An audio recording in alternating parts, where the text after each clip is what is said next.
Marrakech, a city that hits you the moment you arrive. The noise, the colour, the smell of cumin and wood smoke drifting through the alleyways. It's a lot.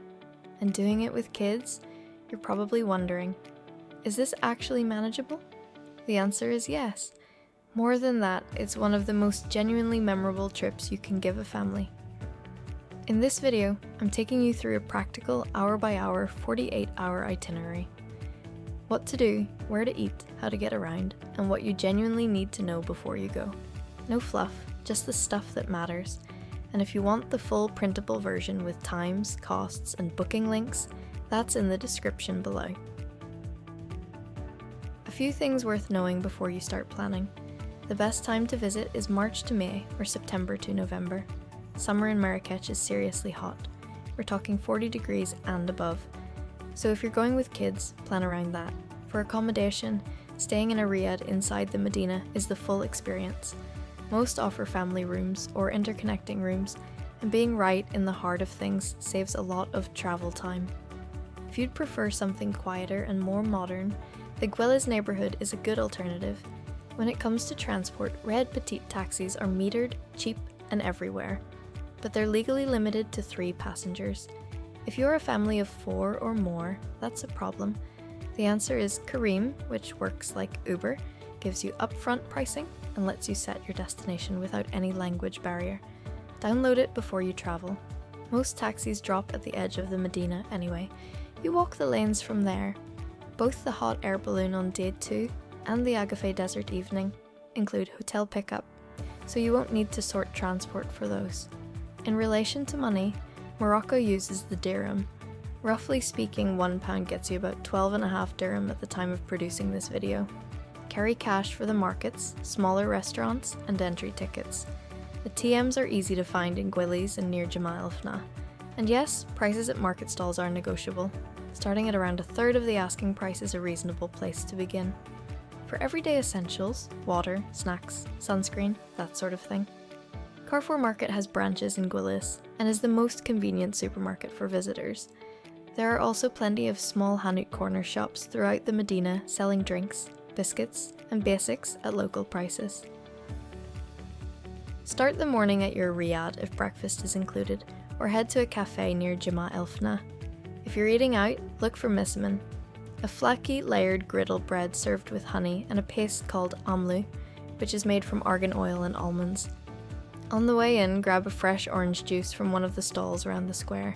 It costs about 5 to 10 dirham a glass, and it's as good as orange juice gets. From around 10 o'clock, you've got a private tuk-tuk tour booked through Get Your Guide. This is a genuinely good way to start. The driver picks you up from your riad, and for the next couple of hours you weave through the Medina lanes past the Koutoubia Mosque, the souks, the Medersa Ben Youssef, the tanneries, and Jemaa el-Fna Square. The tour includes Moroccan sweets at the end, and kids tend to love the tuk-tuk itself. See the description below for a link to the tour. After the tour, head to Café des Épices for lunch. It's a rooftop restaurant on Rabah Kadima, the Spice Square, reached through the souks. Good tagines, sandwiches, salads, and fresh juices. It's relaxed, the views over the Medina rooftops are worth it, and it's a good place to rest your feet before the afternoon. It can be a bit tricky to find on a first visit. Ask your tuk-tuk driver to point it out during the morning tour, or search it on maps before you go. Back to the riad for a proper rest after lunch. Marrakech at midday in spring or summer is genuinely hot, and pushing on through with children is a mistake you only make once. Plan to be back out again around 4:30. At that point, make your way to Majorelle Garden. This is a cobalt blue botanical garden originally designed in the 1920s and later restored by Yves Saint Laurent. It's visually striking, and the Pierre Berger Museum inside is genuinely interesting for older children. The key thing to know is that tickets are no longer sold on site. You have to book online in advance. The simplest way to do that is through Get Your Guide, which also gives you free cancellation if plans change. Children under 10 get in free, and a late afternoon slot avoids the worst of the crowds. From there, take a Careem back towards Jemaa el-Fna and arrive as the square starts to transform for the evening. This is one of those things that's genuinely hard to describe. The daytime square, which is a big open space with orange juice stalls and the occasional snake charmer, becomes something completely different after sunset. Nawa musicians, acrobats, storytellers, and dozens of food stalls setting up around the edges. Grab a table at one of the rooftop cafes on the perimeter for the best view. Dinner is in the same area. The streets around Jemaa el-Fna have a good mix of sit-down restaurants at different price points. Order tagine if you haven't already, or try pastilla, which is a phyllo pastry filled with spiced chicken, almonds, and eggs, dusted with cinnamon and icing sugar. It's sweet and savoury at the same time, which surprises most people. Worth trying at least once. A note before we get into day 2. If you have young children, the first activity involves a 6 a.m. start. Check the age restrictions carefully when you book. Minimum age on our recommended tour is 5 years old, but this varies by operator. If it doesn't work for your group, the alternative is a lie-in and a relaxed morning wander through the souks, which is honestly a very good way to spend a morning too. For everyone else, the hot air balloon. Pickup from your riad is at around 6 a.m. You'll get the exact time the day before.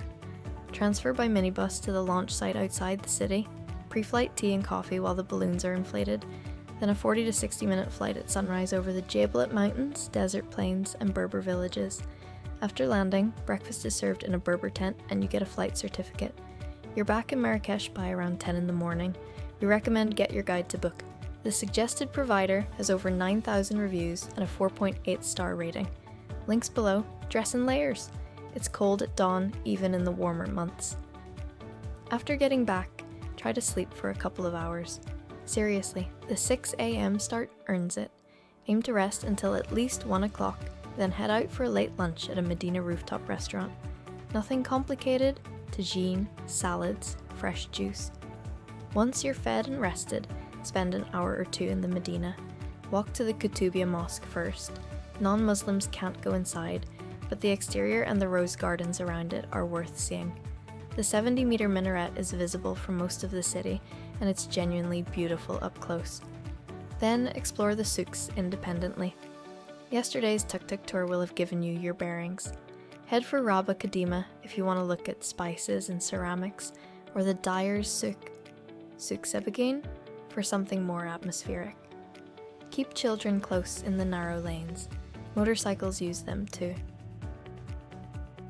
At 4 o'clock, your transport picks you up for the Agafay Desert. This is about 40 minutes south of Marrakech. Not sandy dunes, but a wide rocky plateau with the Atlas Mountains in the background. The evening includes a camel ride at sunset, welcome mint tea, then a 3-course Moroccan dinner under a Berber tent followed by live music and a fire show. You're back in Marrakech by around 9. The Get Your Guide listing for this has 37,000 reviews and a 4.6 star rating, which is about as well tested a product as you'll find on the platform. All the details and the booking link are in the description. That's 48 hours in Marrakech with kids. It's a city that asks a bit more of you than major European cities, but the reward is proportionally greater. It's genuinely unlike anywhere else in the world. The full printable itinerary is in the description. Times, costs, booking links, all of it. It's completely free. If this was useful, please consider subscribing. New videos go up regularly, covering family city breaks all over the world, and there's more content, destination guides, and planning resources at tiredbuthappytravel.com. And we'd genuinely like to hear from you in the comments. If you've been to Marrakech with kids, what worked, what didn't, what we've missed. If there's a destination you'd like to see covered next, leave a comment below. See you in the next one.